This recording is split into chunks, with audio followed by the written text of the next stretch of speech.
ಗೋಮೂತ್ರದ ಪ್ರಯೋಜನದ ಬಗ್ಗೆ ಮಾತನಾಡಿದ್ದೆ ತಡ ಈ ಬುದ್ಧಿಜೀವಿಗಳು ಮುಗಿಬೀಳ್ತಾರೆ. ವಿ ಕಾಮಕೋಟಿ ಅವರು ಗೋಮೂತ್ರದ ಪ್ರಯೋಜನದ ಬಗ್ಗೆ ಹೇಳಿದ್ದಕ್ಕೆ ನಿನ್ಗೆ ನಾಚಿಕೆ ಆಗಲ್ವಾ ಅಂತ ಕೇಳ್ತಾರೆ.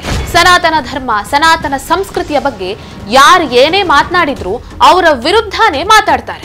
ಇವರ ಪ್ರಕಾರ ವಿಜ್ಞಾನಿಗಳು ದೇವಸ್ಥಾನಕ್ಕೆ ಹೋದ್ರೆ ಅದು ಸಂವಿಧಾನಕ್ಕೆ ಮಾಡುವ ಅವಮಾನ ಅಂತೆ. ಪ್ರಮುಖ ವ್ಯಕ್ತಿಗಳು ಗೋಮೂತ್ರದ ಪ್ರಯೋಜನದ ಬಗ್ಗೆ ಹಾಡಿ ಹೊಗಳಿದ್ದಾರೆ. ಒಬ್ರು ಮಾತಾಡಿದ ತಕ್ಷಣ ಟೀಕೆ ಮಾಡೋ ಬದಲು ಸತ್ಯಾಸತ್ಯತೆಯನ್ನ ತಿಳ್ಕೊಂಡು ಮಾತಾಡೋದು ಒಳ್ಳೆಯದು. ನಮಸ್ಕಾರ. ಐಐಟಿ ಮದ್ರಾಸ್ನ ನಿರ್ದೇಶಕ ವಿ ಕಾಮಕೋಟಿ ಅವರು ಗೋಮೂತ್ರ ಆಂಟಿ ಬ್ಯಾಕ್ಟೀರಿಯಲ್, ಆಂಟಿ ಫಂಗಲ್ ಮತ್ತೆ ಇದು ಜೀರ್ಣಕಾರಿ ಗುಣವನ್ನ ಹೊಂದಿದೆ. ಇದು ಕರುಳಿಗೆ ಸಂಬಂಧಿಸಿದಂತ ಕಾಯಿಲೆಗಳನ್ನ ಗುಣಪಡಿಸುತ್ತೆ ಅಂತ ಒಂದು ಹೇಳಿಕೆಯನ್ನ ನೀಡಿದ್ರು.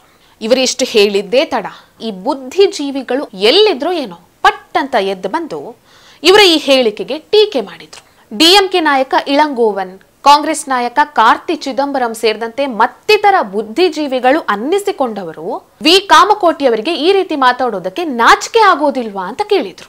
ಇವರು ಹೀಗೆ ಸನಾತನ ಔಷಧಿ ಪದ್ಧತಿಯ ಬಗ್ಗೆ ಅಥವಾ ಸನಾತನ ಧರ್ಮದ ಬಗ್ಗೆ, ಸನಾತನ ಸಂಸ್ಕೃತಿಯ ಬಗ್ಗೆ ಯಾರಾದ್ರೂ ಏನಾದ್ರೂ ಒಂದ್ ಸ್ವಲ್ಪ ಹೊಗಳಿ ಮಾತಾಡಿದ್ರು, ಹೊಗಳೋದಲ್ಲ ಇರುವ ಸತ್ಯವನ್ನೇ ಹೇಳಿದ್ರು ಇವರಿಗೆ ತಡ್ಕೊಳ್ಳೋದಕ್ಕೆ ಆಗಲ್ಲ. ಈ ರೀತಿಯಾಗಿ ಟೀಕೆ ಮಾಡ್ತಾನೆ ಇರ್ತಾರೆ.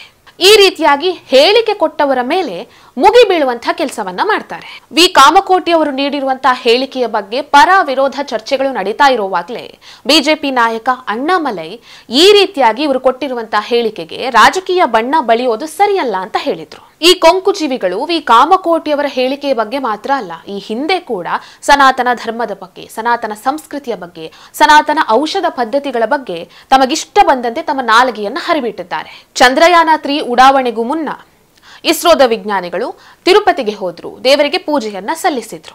ಇದಕ್ಕೆ ಕೆಲವರು ದೇಶದ ವಿಜ್ಞಾನಿಗಳು ಈ ರೀತಿಯ ಹಳೆಯ ಅವೈಜ್ಞಾನಿಕ ಸಂಪ್ರದಾಯದಲ್ಲಿ ತಮ್ಮನ್ನ ತಾವು ತೊಡಗಿಸಿಕೊಂಡು ಬಿಟ್ಟಿದ್ದಾರೆ ಅಂತ ಹೇಳಿದ್ರು. ಇನ್ನೂ ಕೆಲವರು ಮುಂದುವರೆದು ವಿಜ್ಞಾನಕ್ಕಿಂತ ಹೆಚ್ಚಾಗಿ ದೇವರನ್ನ ನಂಬುವವನು ಜೂಜಿನ ವ್ಯವಹಾರವನ್ನ ಮಾಡಬೇಕೇ ಹೊರತು ಬಾಹ್ಯಾಕಾಶ ಸಂಶೋಧನೆಯಲ್ಲ ಅಂತ ಹೇಳಿದ್ರು. ದೇವಸ್ಥಾನಕ್ಕೆ ಹೋಗೋದು ಬಿಡೋದು ಅದು ಅವರವರ ವೈಯಕ್ತಿಕ ನಂಬಿಕೆ.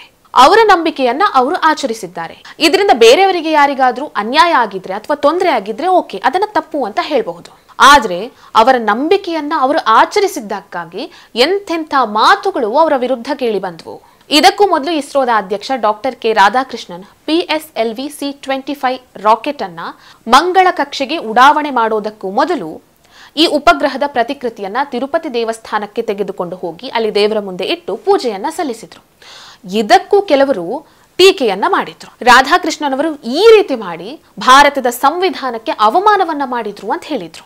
ಇದಿಷ್ಟೇ ಅಲ್ಲ, ಹೀಗೆ ಹೇಳ್ತಾ ಹೋದ್ರೆ ಇಂಥ ಅನೇಕ ಘಟನೆಗಳಿದೆ. ಈಗ ವಿ ಕಾಮಕೋಟಿ ಅವರ ಹೇಳಿಕೆಯ ವಿಚಾರಕ್ಕೆ ಬರೋಣ.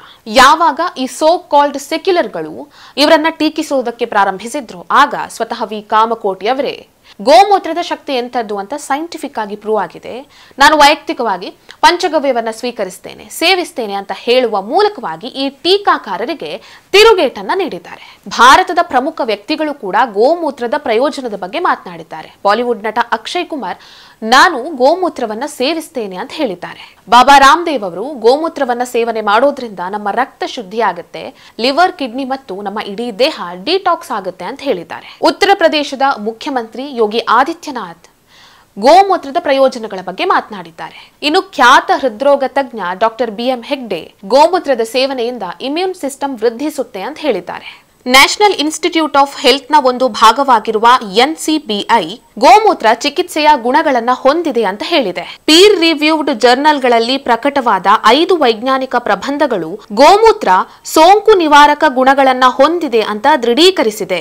ಔಷಧೀಯ ವಿಜ್ಞಾನಗಳಿಗಾಗಿಯೇ ಮೀಸಲಾಗಿರುವಂತಹ Asian journal of pharmaceutical research ಅನ್ನುವ ಜರ್ನಲ್ನಲ್ಲಿ ರಿವ್ಯೂ ಆನ್ ಗೋಮೂತ್ರ ಅನ್ನುವ ಸಂಶೋಧನಾ ಪ್ರಬಂಧದಲ್ಲಿ ಗೋಮೂತ್ರದಿಂದ ಚರ್ಮ ರೋಗಗಳು, ಹೃದಯ ರೋಗಗಳು, ಮಧುಮೇಹ ಸೇರಿದಂತೆ ಅನೇಕ ರೋಗಗಳು ಪರಿಹಾರವಾಗುತ್ತೆ ಅಂತ ಹೇಳಲಾಗಿದೆ. ಇಂಟರ್ನ್ಯಾಷನಲ್ ಆಯುರ್ವೇದಿಕ್ ಮೆಡಿಕಲ್ ಜರ್ನಲ್ನಲ್ಲಿ ಗೋಮೂತ್ರ ಸೇವನೆಯಿಂದ ಕ್ಯಾನ್ಸರ್, ಮಧುಮೇಹದಂತ ಕಾಯಿಲೆಗಳು ಪರಿಹಾರವಾಗುತ್ತೆ ಅನ್ನುವಂತಹ ಮಾಹಿತಿ ಇದೆ. ಹಾಗಾದ್ರೆ ಗೋಮೂತ್ರದ ಔಷಧೀಯ ಗುಣಗಳೇನು ಅನ್ನೋದನ್ನ ನೋಡೋಣ.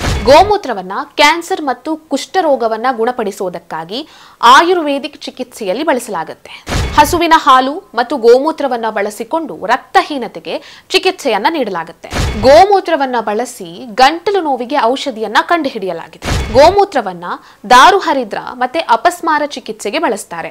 ಜಠರದ ಹುಣ್ಣುಗಳು, ಅಸ್ತಮ ಮತ್ತು ಯಕೃತ್ತಿಗೆ ಸಂಬಂಧಿಸಿದ ಕಾಯಿಲೆಯನ್ನ ಗುಣಪಡಿಸುವುದಕ್ಕಾಗಿ ಗೋಮೂತ್ರವನ್ನ ಬಳಸಲಾಗುತ್ತೆ. ಗೋಮೂತ್ರ ಆಂಟಿಫಂಗಲ್, ಆಂಟಿಬಯೋಟಿಕ್ ಮತ್ತು ಆಂಟಿ ಮೈಕ್ರೋಬಿಯಲ್ ಕಾರ್ಯಗಳನ್ನ ಉತ್ತೇಜಿಸುತ್ತೆ. ಕಫ ಹಾಗೂ ಚರ್ಮಕ್ಕೆ ಸಂಬಂಧಿಸಿರುವಂತಹ ಕಾಯಿಲೆಗಳಿಗೆ ಗೋಮೂತ್ರವನ್ನ ಬಳಸಿ ಚಿಕಿತ್ಸೆಯನ್ನ ನೀಡಲಾಗುತ್ತೆ. ಇಷ್ಟೆಲ್ಲಾ ಪ್ರಯೋಜನಗಳನ್ನ ಹೊಂದಿರುವಂತಹ ಗೋಮೂತ್ರದ ಬಗ್ಗೆ ಮಾತನಾಡಿದ ತಕ್ಷಣ ವಿ ಕಾಮಕೋಟಿಯವರ ವಿರುದ್ಧ ಈ ಬುದ್ಧಿಜೀವಿಗಳು ಅನ್ನಿಸಿಕೊಂಡಿರುವವರು ಮುಗಿಬೀಳ್ತಾರೆ. ನಾವೇ ಯಾಕೆ ಹೆಲ್ತ್ ಕೇರ್ ಅನ್ನ ನಮ್ಮ ದೇಶದಲ್ಲಿ ಮುಂಚೂಣಿಯಲ್ಲಿ ನಿಲ್ಲಿಸಬಾರದು ಅಂತ ಯೋಚನೆ ಮಾಡಬೇಕು. ಇದನ್ನ ಎಕ್ಸ್ಪ್ಲೋರ್ ಮಾಡುವ ಬಗ್ಗೆ ಯೋಚನೆ ಮಾಡಬೇಕೆ ಹೊರತು ಸಾರಾಸಗಟಾಗಿ ಇದು ಸರಿಯಲ್ಲ, ಇದು ತಪ್ಪು, ಇದು ಮೂಢನಂಬಿಕೆ ಅಂತ ಇದನ್ನ ತಳ್ಳಿ ಹಾಕಬಾರದು. ಈ ರೀತಿ ತಳ್ಳಿ ಹಾಕೋದು ಅವಿವೇಕ.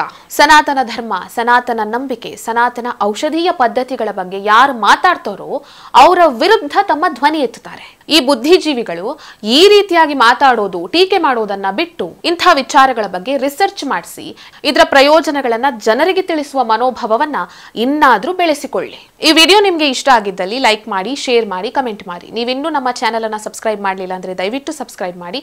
ಹೆಚ್ಚಿನ ಮಾಹಿತಿಗಾಗಿ ಪಕ್ಕದಲ್ಲೇ ಇರುವಂತಹ ಬೆಲ್ ಐಕನ್ ಅನ್ನ ಪ್ರೆಸ್ ಮಾಡಿ.